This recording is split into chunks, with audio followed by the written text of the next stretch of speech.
Ladies and gentlemen, this is it. The time is finally here.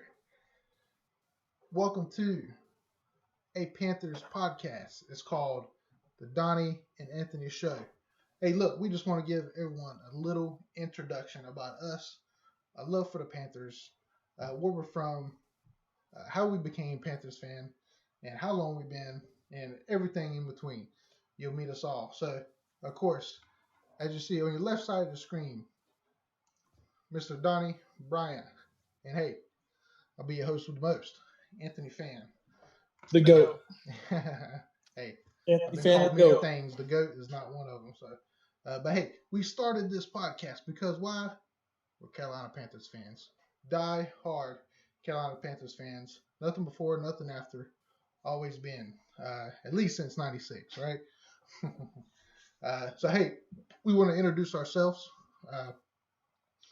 Well, I'll start with me. Well, both of us are from the 2-6. Same hometown as J. Cole, baby. We're from Fayetteville, North Carolina, and we've always been Panthers fans. Like I said, at least until since '96. Me and Donnie know each other for a very long time, over 15 years, closing in on I think 20 years. And since day one, since I met Donnie, always been a Panthers fan, die hard, even at the young age of 6 years old when I first met him.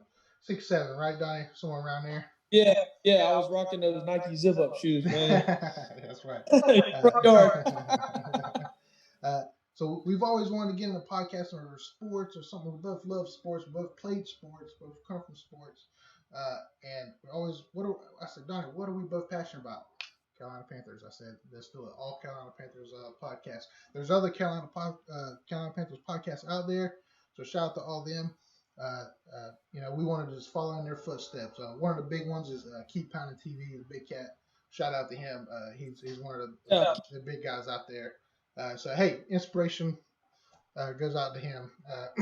So big cat. We're with you, baby. Maybe one day we can do something. So anyway, so I'll start off here. I'm Anthony Fan, as you saw earlier, from Fayetteville, North Carolina. I played a little bit of football in high school. That's where a little bit of the knowledge came from. And I played a year of semi-pro football, believe it or not. And just in my earliest memories of the Panthers, I do remember us getting a team. My dad was a Redskins fan at first. Watched the football team. They were called the Redskins at one point. So hey, but that's because we didn't have a team. In '96, Jay Richardson, the Fayetteville native, got a team for us and moved them into the great city of Charlotte, the Queen City. And I do remember us getting the team. Of course, I was a little young, and but my you may call me a bandwagon kind of. Some people may look at it as that, but when I started, I didn't really watch football a whole lot. My dad watched it, but he didn't play it, so he didn't really pass it to me. Well, my stepfather played college football, so he introduced football to me and really explained it to me what's going on. I always liked football, but I wasn't like crazy into it. Oh, how the Panthers doing? They won? Okay, cool. Move on with my day. But then once I started to learn football and acknowledge it and appreciate it, then I became a real big fan. And the first year that I said, man, I'm going to pay attention to the Panthers this year because it's the team that represents where I'm from, North Carolina and South Carolina. I can't forget about them. It was the year we went to the Super Bowl the first time, 2003. I remember watching Jake DeLong come in, number 17, over Rodney Peete. We were down 14 against the Jaguars. He came in, brought us back 17 points, representing the number 17 that's on his jersey. And we made that great Super Bowl run. Been a fan ever since. Was a fan before. I'll admit, wasn't like knew everybody on the roster. I was just young. But 2003, I was about 13 or 14, somewhere around that age. But ever since then, die hard. Nobody else. But my father was a Redskins fan, but turned Panthers once we got a team. I meant to make that point earlier. So he is a Panthers fan as well. And so we all are. My wife is a Baltimore Ravens fan, but she's from Baltimore. But hey, pulls for the Panthers as well because she is a native of North Carolina as well. Uh, so that is me, and my love for that team that shouts that great saying, keep pounding. Donnie Bryant, tell them who you are, baby. What's up, guys? Donnie Bryant. Some of you may know me, some may not. From Fayetteville, North Carolina, born and raised, east side of Fayetteville, Sunnyside Elementary, Mac Williams Middle School, K for high school, went to Pembroke. But yeah, growing up, I was really raised around a dual household as far as football goes. My dad was a dire Steelers fan, and my mom's side were dire Panthers fans. So early on, I think my earliest experiences, I kind of gravitated towards Carolina more. I mean, I was 5 years old when the Super Bowl happened. The first Super Bowl was at my grandmother's house in Charlotte. They lived maybe 7 minutes away from the stadium, so the camaraderie, I already, you could actually hear people cheering outside. It was crazy. It was live. So those are my earliest memories. Favorite player of all time, Steve Smith. So just seeing him play, that was my guy. He's also another reason why I became a diehard Carolina Panthers fan. So didn't play football after sixth grade. Played a lot of baseball growing up, but however, I did decide to gravitate towards learn a lot more about football because honestly, at 5 years old, all the way to about five to I'd say about 14 years old, I didn't know X's and O's to the fullest, and I still don't. I'm not going to stand and say I'm a football savant, but at the end of the day, when camp came around, that's when I really started to hone in on football and start to understand it a lot more. And I'll say, man, ever since then, I mean, my passion has took off to another extent because now I know football a little better. Now I know what this organization stands for, and I'm thankful for it because it's the hometown pride. It's two states. I mean, kind of like you said, South Carolina gets forgotten in the realm, but don't worry, South Carolina, man, we see you, baby. Hey, look. It's in Charlotte, it's in the Queen City where it needs to be. But at the end of the day, hey, it's two states. But honestly, football means so much being in the Carolinas. Very small states, really. Very small market team. However, I think that we've been, fortunate to have, a lot of franchise players come around like Jake Delhomme, Moose Muhammad, Steve Smith, Mike Rucker, Julius Peppers, Cam Newton, Luke Kuechly, Christian McCaffrey, Greg Olsen, Thomas Davis, all the greats. I can go on for days, but yeah, kind of just winding it back around. How I became in love with the team, just Cam and Steve and Luke Kuechly. Like I said, I never missed a snap. Anthony can attest to that. Oh yeah. Regardless of wherever I go, Carolina Panthers football on a Sunday is a must. So with that being said, just thankful I chose to be a fan of this team. I'm one of the biggest advocates, as well as Anthony. We're probably the biggest advocates for this team that you'll find. I mean, you can keep pounding TV, of course. I mean, they do their thing.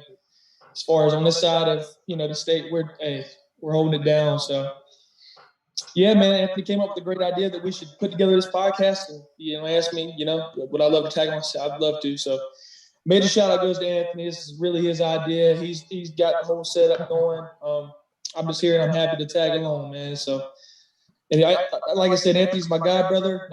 Role model, like I said, he taught me a lot about football. This meant a lot to me, and now here we are. Now here we are, man. We got our podcast, and I'm looking forward to see where God takes us. And yeah, man, for sure. Keep pounding. So always keep pounding. So we did want to introduce both of us and let everyone know what our background is and who we love, and that's the Carolina Panthers. And in this show, you'll get intelligent conversations, stats, updates, highlight film review, and at some point we'll have callers come in once we figure out the logistics of that. We'll have people call in. You can talk to us about it. We'll love to have you. Anyone talking Carolina Panthers football now. We're aware that there's an NFL. We're aware of other teams. Of course, you have to be. We have to know that other things are going on and who's playing for who, and you got to know the enemy just as much. But it is strictly Carolina Panthers here. Yes, sir. If you're calling in, we're talking Panthers. Of course, we'll mention everyone else because we got to. We have a division, we have a conference, we have an NFL, we have a league. So we have to know what's going on. But hey, this is Carolina Panthers football all day. Uh, and we won't leave you just with an introduction, but hey, a little bit. Hey, we got a gift from Zoom there. Let's get rid of it. Had something pop up on the screen, but that's all right. Uh, yeah. So we won't leave you with just an introduction. We'll give you a little tease. Of course, the shows will get better and better because me and Donnie will keep coming up with things to talk about, and you guys tell us what do you want to hear, what do you want to see. Uh, the realm of possibilities is endless. Um, so, um, but the current state of the Panthers, of course, the biggest news, Donnie, right now is Cam Newton coming back home. The first game, first two touches, two touchdowns. You can't deny that. Doesn't matter who it is. If they catch the ball two times, especially the first two times, and they're in the end zone twice, hey, light bulb's going off. What the heck? This guy, we've been needing him the whole time. Second game back was Washington football. It slips my mind. Washington football team. Yes, sorry. Came back. Got you back. Didn't walk away with the win, but you look at Cam Newton's numbers and it was great. It was definitely solid. And Miami came out, didn't have the greatest numbers in the world. The whole team struggled. So um, so Donnie, your position, your straight up position on re-signing Cam and the current state of Cam and the future of Cam. Tell me what you think. Well, of course, we struggled at this. Well, actually, let me make sure I get everything correct here. We start off 3-0, right? We all were kind of buying into the Sam Darnold thing. I mean, I was one of those guys that bit the apple, right? I mean, we really didn't imagine us reverting back to losing ways. It was, with all the success we had early on. I mean, we're 3-0. Of course, people were going to argue that we played bad teams, but at the end of the day, it's the NFL. The pro players are pro players. Hey, it's the best of the best. But anyway, my point is I advocated probably midway through the season after seeing all the struggles and stuff, man, is we were struggling to move the ball. We were struggling to put points on the board. And, I kind of got vocal on my Facebook about us bringing back Cam. And I just think, and also, with this new regime, we're still trying to get accustomed to life without him, right? And so it comes with a new identity of coaching and how the players come around because there's not much of a leader on offense, vocal at least. I mean, I'm sure there are some, but yeah, I just think that, honestly, I thought bringing back Cam was a good thing, and I still think it's a good investment, right? I mean, you're bringing someone who's already been he's had his struggles. I can't deny that. I'm a realist. Anthony's a realist. Yeah, he's had his struggles, but at the end of the day, Give us Sam the best Darnold, chance to win. Yeah, absolutely. Yeah, exactly. Gives us the best chance to win. And I think when you look at it, the morale was at an all-time high. I mean, the city went crazy. I mean, I saw people riding down the road in Charlotte. There's videos of, holding their jerseys out the window. I mean, it's really good for the city. It's real good for the fan base. It seemed to, boost the morale, especially against the Cardinals. I mean, Cam only knew probably 15% of the playbook when he first started. Everyone's going to say, hey, he's in the red zone, it's Cam Newton, blah, blah, blah. But you know what? As soon as you plug him in, scoring happens, right? Sam Darnold couldn't make it happen. So I'm not here to talk bad about Sam being realistic, but and I was really impressed with Cam's second game back. We played the Washington football team, and he only knew probably 40 to 50% of the playbook of that. I mean, like I said, he didn't have OTAs with us. He didn't have training camp with us. He didn't have any of that, preseason stuff with us. He did with the Patriots, of course, but that doesn't account to being in Carolina. It's a whole different offense, whole new coaching regime in general. But did not have a good game against the Dolphins. We did play against a very good defense. The record doesn't justify how good their defense really is. I think that NFL. Maybe one of the hottest in the NFL right now. Yeah, they've hit a switch. And honestly, I mean, they went from Tua being traded, that conversation, to now, I mean, they're looking like a threat. But yeah, just looked like, we really weren't prepared for what they offered us on defense. Cam, yes, he played a historically bad game, but you guys still have to understand that he knows probably still up to 50% of the offense. Yeah. Now, Joe Brady's been fired. So now he's going to have to get used to a whole nother, offensive system because, Jeff Nixon is trying to get himself settled in and he's trying to get himself established. But I want everyone to calm down a little bit, because I think next year, and let's be honest, when I'm speaking of next year, I'm thinking right now. Okay, so it sounds kind of crazy, but hear me out. Offense line is not in a very good state. I think you put anyone behind there, not a lot of production is going to be made. But I mean, let's be honest, the offensive line's been up and down. There's been about 7, 8 different lineups I know from the top of my head that we've had. And For sure. a lot of injuries and all these things. I think our best bet is resigning Cam for another year. There's no one in this draft that, you know what I'm saying, makes me think or makes me jump and say, hey, we need to go get this guy. I think that we've jumped around on the offensive line a little bit too long. I think we've been trying to, play cheap ball. You can't do that. You got to draft. All the historically great, great teams and Super Bowl winners have built around the offensive line, right? I mean, that's how the offense gets going. I mean, there's no running back production with no offensive line. There's no passing success. I mean, but anyway, I can go on for days with that. But And when there I want was, everyone what to happened? just, When we did have offensive linemen that were great, what happened with this franchise? hey man, I mean, We went to won the Super Super Bowl, Bowls. Exactly. right? Exactly. We went to the Super Exactly. Bowl when we had a great line. We went to NFC Had a, championships. That kind of thing. So you can plug in had a Tom great, Brady on this behind this offensive line. You're just not going to get the production. Just ain't going to do it.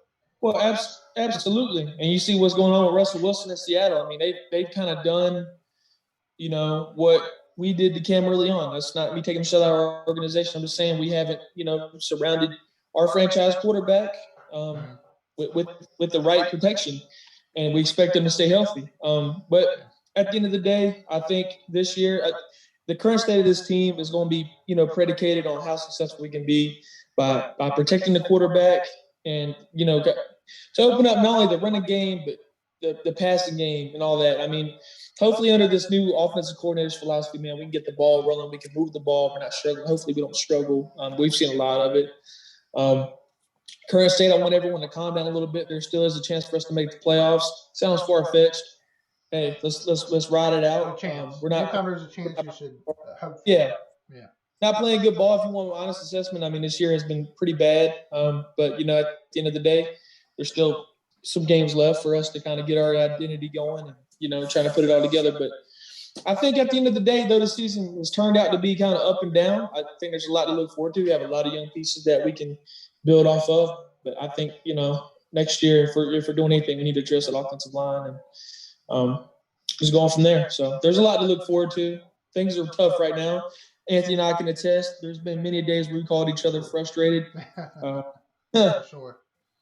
I mean, hey man, I've gone crazy in this house. But yeah, but things are going to look up. There's a lot of promise. Just be patient. Just be patient. Now I'm learning that myself.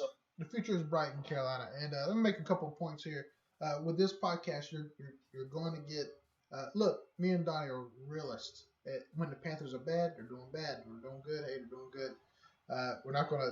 They're not gonna win a game, and we're gonna say that they're the best team in the NFL. That's not how we do. But yeah. So the future is bright, just like Donnie said, and I believe the same thing. Whether it's with or without Cam. And I want to add a point to Cam there. Us personally, we never said that he is the key piece. Plugging him behind center is going to give us a Super Bowl or playoff wins or nothing like that. But he is a piece to the puzzle that I think we are missing. That we need. But we need other puzzle to complete a piece. You need a bunch of pieces. He's one of those pieces we need. When we finish up a puzzle, we got there's 1, 2. We need about 4 pieces left. Cam was one of them. Now, a couple of those pieces shouldn't be in there. They're attached to the wrong one. But but no. And if any Panthers fan said that Cam was the guy to turn this whole thing around by himself, or he's the key factor that we were missing, and with him, then we're Super Bowl bound or playoff bound or whatever, then that's not how that works. We know that's not how that works. So we're not saying Cam is, hey, you sign him, that's it, we're going to Super Bowl. No, that's not what we're saying. Right. But we do think he is a key piece.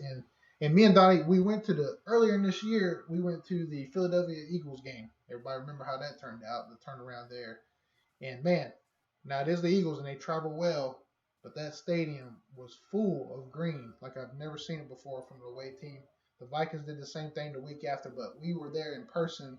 seeing people take over that stadium, and they had the Eagles chant going throughout the stadium, and we back down as a franchise. I don't expect fans to go out there and start fighting each other because there's other fans. That's not what I'm saying. But the keep pounding wasn't loud. The keep pounding was barely said. Uh, the fans, getting behind on third down and ready. Hey, all right, everybody going crazy on third down again. They get it loud in there. Never hit a loud, a loud uh, a spark in there. But the moment that Cam came back, man, that stadium was rocking. And to and so let me ask you this, Donnie. What do you say to people that say, well, morale doesn't give you wins? Well, just signing Cam just because it's good for the city or good for this or that. Well, at the end of the day, he's not winning, so why sign him all? What do you say to that, Donnie? Well, with that being said, I mean, I think that shows, for the most part, man, when people ask me, man, you think Cam's gonna solve all your problems, morale is not important and things like that. Morale is definitely important. If you look back at our successful years, we had leaders, right, who built morale. I mean, the keep pounding drum, Thomas Davis hitting the keep pounding drum, Charles Johnson hitting it. There was no given Sunday in Charlotte at Bank of America Stadium where morale didn't play a factor. It always played a factor, right? Now, just because the stadium's out doesn't mean you're going to win, right? But if you look at Seattle's success, you know how hard it is to travel at the time. I think it was CenturyLink Field, if I'm not mistaken. You know how hard it is to travel there and try to, orchestrate an offense there and try to get everything going. I think morale is everything, especially with us being a small market team. I think that we should use Cam and Luke Kuechly and Thomas Davis as an example because we need to draft younger guys who can be that way. I mean, now I'm about to be vocal, but I need to see something that intensifies this fan base. I need to see something that helps us get back. I mean, because regardless, I mean, I'll speak for you as well, man. I'm always gonna be energized because this is my team. This is who I love. But to your point, man. I mean, somewhat of a eruption was needed at the Eagles game. I mean, there was no fire. The years past, you and I went. The keep pounding chant was loud, right? Yeah. Now, for granted, Cam and Luke and all of them were there, but Sure. it was devastating. So I think that morale plays a huge factor, man. It plays a huge factor. I disagree. It plays a huge factor in building your team's identity. It builds a huge factor in build morale and getting the fan base involved. I mean, if the fans are involved, it makes everyone feel good and everything flows and everyone's happy and Yeah.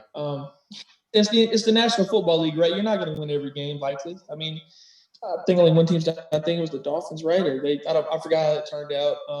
Way before my time. But the point I'm trying to make is we need to use our past history as a recipe to, you know what I'm saying, prepare us for building for the future and what we need to look for, right? I mean, we need to get people in there that's going to help build this team's morale and get Charlotte back to football prominence because we're struggling right now. For sure, for sure. But it will be especially that defense. We see some names that if we keep them around, they'll be okay. And Cam still has. Don't call out the forces on me, Jesus. Let me finish. Cam still has a Super Bowl in him. Let me finish. With the offensive line protection and that DJ Moore, and we got Robbie Anderson and Terrence Marshall, Christian McCaffrey if he stays and can stay healthy. Maybe a better tight end. Our tight ends could get better. Yeah, we need better tight end. Cam could lead us to a Super Bowl. He just has it in him. He has that kill factor. Whether you like Cam or not, he's athletic. He's great. He's a great player. He's a great player, and you can't deny that. You just can't deny. You can't even show me stats that show that he's not. You just can't. So, right. Anyway. Let me interject for 1 second. I'm sorry. I don't want to be rude, but I just hear me out, right? Everyone says Cam doesn't have it. Cam, he's washed. Okay, look. Let's take a look at that Washington football team game where we played against them, right? Didn't he look like vintage Cam? I mean, yeah, some throws were a little inaccurate. I mean, I've never once made it seem like Cam was the best pure passing quarterback there ever is. But let's be realistic here, fellas and ladies, whoever's listening. Listen, you cannot deny the fact that this man brings impact because guess what? When his run game gets going, when he's got the read option going, when he's able to escape the pocket and get first downs and extend plays, guess what that opens up? That opens up the pass game, right? And that I'm just saying that he has shown flashes that he could still be good. I'm not saying MVP caliber, right? I'm not going to make that because that's tough, especially with at his age. It's hard to do that all over. You're not saying that he can't. I'm just saying that's kind of tough, but he can still be a reflection of himself to a certain extent. I think so.